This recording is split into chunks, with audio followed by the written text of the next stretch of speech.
Good afternoon to all of you.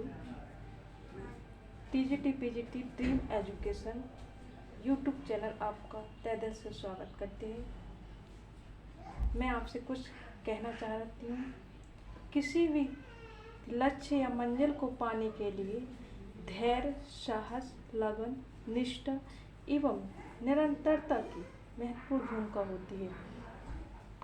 कल मैंने भारतीय संविधान के बारे में कुछ महत्वपूर्ण तथ्य बताए हुए थे। आज हम भारतीय संविधान की महत्वपूर्ण अनुसूचियों के बारे में पढ़ेंगे। देखिए, भारतीय संविधान में कितनी मूल अनुसूचियां हैं।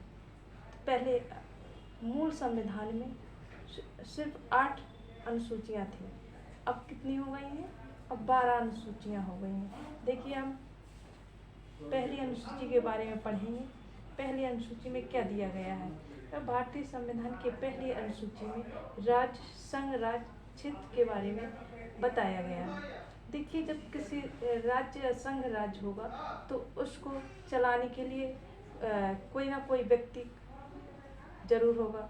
तो देखिए, पहले जिस व्यक्ति को हम उस काम के लिए रखेंगे तो कुछ ना कुछ वेतन तो जरूर देना पड़ेगा। तो हम दूसरी अनुसूची में क्या कहेंगे? उनको वेतन की व्यवस्था की गई है। महत्वपूर्ण व्यक्तियों के वेतन की व्यवस्था की गई है। देखिए, हम ऐसे भी याद कर सकते हैं दूसरी अनुसूची को। नंबर 2 का काम किस में होता है?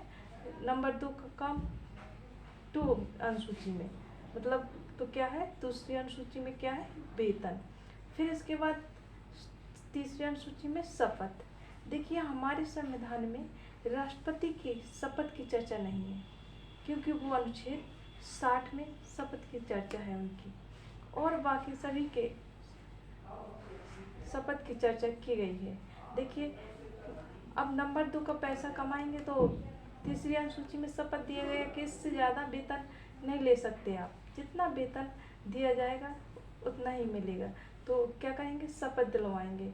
तीसरी अनुसूची में क्या है? शपथ। अब इसके बाद चौथी अनुसूची में क्या है? राज्यों में स्थानों का आवंटन या राज्यसभा में सीटों का बंटवारा। तो हम कुछ भी कह सकते हैं। चौथी अनुसूची में क्या है? देखिए, हम राज्यसभा को कैसे याद कर सकते हैं? 4 है तो राज्यसभा, इसमें 4 ही अक्षर मान लीजिए, रा, या, सा, भा। तो क्या है? राज्यसभा। ये आधा अक्षर नहीं मानते। तो इस वजह से क्या है? चौथी अनुसूची में क्या? राज्यसभा में स्थानों का आवंटन या सीटों का बंटवारा। देखिए, राज्यसभा का किस अनुच्छेद में वर्णन किया गया है? अनुच्छेद 80 में। राज्यसभा किस अनुच्छेद में वर्णन किया गया? अनुच्छेद 80 में। और वर्तमान में राज्यसभा की सीटें कितनी हैं? 31 सीटें हैं। कितनी हैं? 31 सीटें हैं। अब इसके बाद हम 5 में चलते हैं। 5 अनुसूची मतलब 5वीं अनुसूची में क्या बताया गया? अनुसूचित क्षेत्रों व अनुसूचित जनजातियों के प्रशासन व नियंत्रण के बारे में उपबल। देखिए, हम कैसे याद करेंगे कि 5 अनुसूची में अनुसूचित जनजाति है? तो देखिए, ST SC, जैसे हम 5 लिखते हैं S बना के, वैसे ही ST SC। तो क्या हो जाएगा? अनुसूचित क्षेत्रों व अनुसूचित जनजातियों के प्रशासन व नियंत्रण के बारे में उपबल। देखिए, 6ठी अनुसूची में क्या है? देखिए, हम 6 अनुसूची पढ़ेंगे इसको, तो विशेष, इसमें सा है और 6 में सा है, तो विशेष जनजातीय क्षेत्रों के प्रशासन के बारे में उपबल बताया गया। देखिए, अब विशेष जनजातीय क्षेत्र कौन से हैं? तो ये 4 आते हैं, असम, मेघालय, मिजोरम, त्रिपुरा। अब हम याद कैसे करेंगे? देखिए, अमे मित्र, क्या करेंगे? अमे मित्र। आ से असम, मे से मेघालय, मे से मिजोरम, त्रि से त्रिपुरा। देखिए, कोई कोई ATMM करके भी याद करता है, लेकिन कभी कभार ऐसे क्वेश्चन में आ जाता है मिजोरम, मणिपुर और मणिपुर आ जाता है तो गलत हो जाता है, इसलिए आप अमे मित्र से याद करिएगा। ओके। 7वीं अनुसूची पढ़ेंगे अब हम। देखिए, 7वीं अनुसूची में क्या? शक्ति। 7 से 7 और 7 से शक्तियों का बंटवारा है। ऐसे याद करेंगे जैसे 7 से 7 है और 7 से शक्तियों का बंटवारा। देखिए, शक्तियों का बंटवारा किन सूचियों में कर दिया? 3 अनुसूची में कर दिया है, संघ सूची में, राज्य सूची में और समवर्ती सूची में। देखिए, पूर्व में संघ सूची में कितने विषय थे? 97। अब कितने विषय हो गए हैं? 100 विषय हो गए। राज्य सूची में पहले 66 विषय थे, अब 5 विषय हटा करके 42वें संविधान संशोधन के द्वारा समवर्ती सूची में डाल दिए गए हैं। अब कितने हैं राज सूची में? 61 विषय रह गए हैं। कितने? 61। अब समवर्ती सूची में कितने विषय हुए हैं? पहले 47 थे, अब 5 ऐड हो गए हैं तो 52 विषय हो गए हैं। ओके। 8वीं अनुसूची, देखिए 8वीं अनुसूची में कैसे याद रखेंगे कि भाषाएं हैं। 8वीं अनुसूची में भाषाएं, जब 8वीं अनुसूची में भाषाएं आता है, क्या आता है? भाषाएं। एक पहले कितनी भाषाएं थी? 14 भाषाओं का वर्णन किया गया है मूल संविधान में। अब कितनी हो गई है? 22 भाषाएं। देखिए 21वें संविधान संशोधन के द्वारा 1967 के तहत सिंधी भाषा को क्या किया है? ऐड कर दिया गया है। सिंधी भाषा को ऐड कर दिया गया। फिर 71वें संविधान संशोधन के द्वारा 1991 के द्वारा नेपाली, मणिपुरी और कोंकणी को जोड़ दिया गया है। देखिए कोंकणी भाषा कहाँ बोली जाती है? गुजरात क्षेत्र में, गोवा गुजरात क्षेत्र में। ठीक है। तो हम कैसे याद रखेंगे कि कौन कौन सी भाषाएं 1991 के तहत जोड़ी गई हैं? नेपाली, मणिपुरी, कोंकणी। तो नियमों के तहत देखिए ने से नेपाली, मा से मणिपुरी, का से को से कोंकणी।